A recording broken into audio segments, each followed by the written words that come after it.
জয় কৃষ্ণ গুৰু। আজি জেঠ মাহৰ শুকুলা অষ্টমী মঙলবাৰ 1934 চনৰ জেঠ মাহৰ শুকুলা অষ্টমী তিথিত সেইদিনাও মঙলবাৰে আছিল নহত্ৰ নামৰ এখন অখ্যাত অতি পিছপৰা গাঁৱত সন্ত ৰবিদেৱৰ ঔৰসত আৰু মাতৃ মায়াদেৱীৰ গৰ্ভত কৃষ্ণগুৰু প্ৰভু ঈশ্বৰে অৱতাৰ গ্ৰহণ কৰিছিল আৰু 1974 চনত কৃষ্ণগুৰু সেৱাশ্ৰম প্ৰতিষ্ঠা কৰে আৰু তেতিয়াৰ পৰাই জাতি ধৰ্ম বৰ্ণ নিৰ্বিশেষে কৃষ্ণগুৰু প্ৰভু ঈশ্বৰে জগতৰ লোকৰ মাজত কৃষ্ণগুৰু নাম বিলি কৰি আধ্যাত্মিকতাৰ বীজ ৰোপণ কৰে আৰু তেৰাৰ আত্মা প্ৰেমৰ বাণী বিলি কৰে।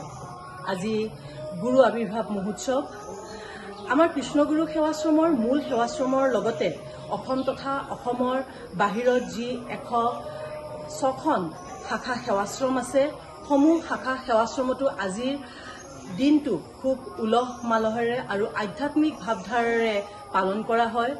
আজি এই গুৰু আবিৰ্ভাৱ মহোৎসৱৰ দিনটোত কৃষ্ণগুৰু সেৱাশ্ৰমৰ লগতে আন শাখা সেৱাশ্ৰমসমূহতো ৰাতিপুৱা ঠিক 6 বজাৰ পৰা 12 ঘণ্টা জুৰি অৰ্থাৎ গধূলি 6 বজালৈকে কৃষ্ণগুৰু অখণ্ড একনাম কীৰ্তন অনুষ্ঠিত হৈ আছে আৰু ইয়াৰ লগত সংগতি ৰাখি আমাৰ কৃষ্ণগুৰু মূল সেৱাশ্ৰমৰ এক আধ্যাত্মিক শোভাযাত্ৰাও উলিওৱা হ'ব, য'ত আমি আশা কৰিছোঁ প্ৰায় 1000ৰ পৰা 1500 চাৰিচকীয়া আৰু দুচকীয়া বাহনে অংশগ্ৰহণ কৰিব।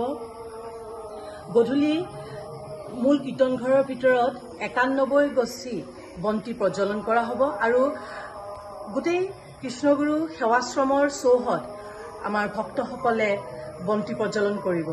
আজি এই দিনটো আমাৰ সকলোৰে বাবে অতি আনন্দৰ দিন, অতি বিশেষ দিন। ধন্যবাদ।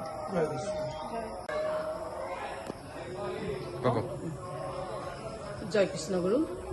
আজি জেঠ মাহৰ শুকুলা অষ্টমী মঙলবাৰ 1934 চনৰ জেঠ মাহৰ শুকুলা অষ্টমী তিথিত সেইদিনাও মঙলবাৰে আছিল নহত্ৰ নামৰ এখন অখ্যাত অতি পিছপৰা গাঁৱত সন্ত ৰবিদেৱৰ ঔৰসত আৰু মাতৃ মায়াদেৱীৰ গৰ্ভত কৃষ্ণগুৰু প্ৰভু ঈশ্বৰে অৱতাৰ গ্ৰহণ কৰিছিল আৰু 1974 চনত কৃষ্ণগুৰু সেৱাশ্ৰম প্ৰতিষ্ঠা কৰে আৰু তেতিয়াৰ পৰাই জাতি ধৰ্ম বৰ্ণ নিৰ্বিশেষে কৃষ্ণগুৰু প্ৰভু ঈশ্বৰে জগতৰ লোকৰ মাজত কৃষ্ণগুৰু নাম বিলি কৰি আধ্যাত্মিকতাৰ বীজ ৰোপণ কৰে আৰু তেৰাৰ আত্মা প্ৰেমৰ বাণী বিলি কৰে।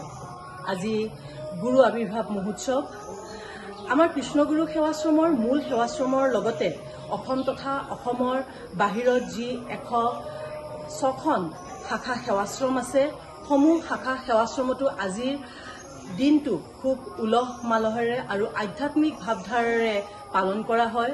আজি এই গুৰু আবিৰ্ভাৱ মহোৎসৱৰ দিনটোত কৃষ্ণগুৰু সেৱাশ্ৰমৰ লগতে আন শাখা সেৱাশ্ৰমসমূহতো ৰাতিপুৱা ঠিক 6 বজাৰ পৰা 12 ঘণ্টা জুৰি অৰ্থাৎ গধূলি 6 বজালৈকে কৃষ্ণগুৰু অখণ্ড একনাম কীৰ্তন অনুষ্ঠিত হৈ আছে আৰু ইয়াৰ লগত সংগতি ৰাখি আমাৰ কৃষ্ণগুৰু মূল সেৱাশ্ৰমৰ এক আধ্যাত্মিক শোভাযাত্ৰাও উলিওৱা হ'ব, য'ত আমি আশা কৰিছোঁ প্ৰায় 1000ৰ পৰা 1500 চাৰিচকীয়া আৰু দুচকীয়া বাহনে অংশগ্ৰহণ কৰিব।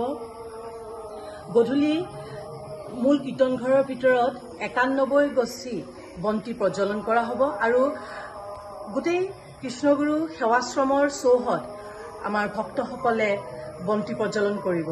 আজি এই দিনটো আমাৰ সকলোৰে বাবে অতি আনন্দৰ দিন, অতি বিশেষ দিন। ধন্যবাদ।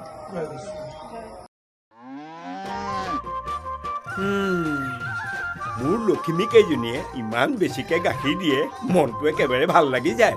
বিয়মৰ দানা খোৱাৰ পৰা মই বেছিকৈ লাভৱান হৈছোঁ। আপোনালোকেও বিয়মৰ দানা খুৱাওক আৰু এইটো বেছিকৈ লাভ কৰক।